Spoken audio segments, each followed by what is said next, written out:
再来看第13冬举办的台湾国际热气球嘉年华会早起开幕。今年有一粒新的马祖球上映捌，加强是有55粒的热气球，桃园嘛甲台东县的热气球节来合作，望讲做伙来推动观光的发展。 30早起5点半，2023台湾国际热气球嘉年华会正式伫台东县鹿野乡的高台开幕。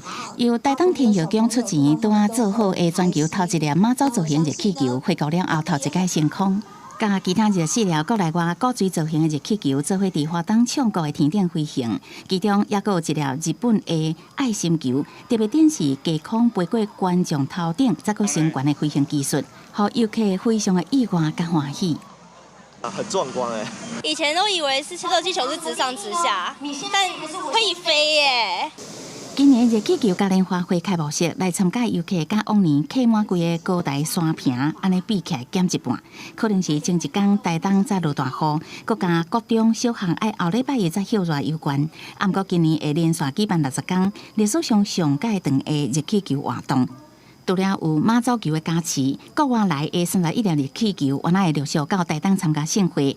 特别的是，今年桃园市头一届甲台东县结盟，分享观光资源，带动两县的观光产业发展。桃园机场是我们国家门户，希望它能够来到鹿野高台。桃园球也会加入我们热气球的行列。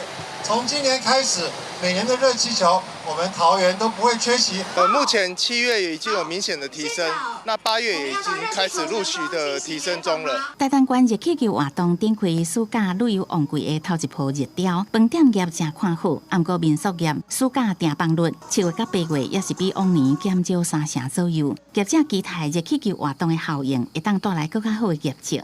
记者综合报道。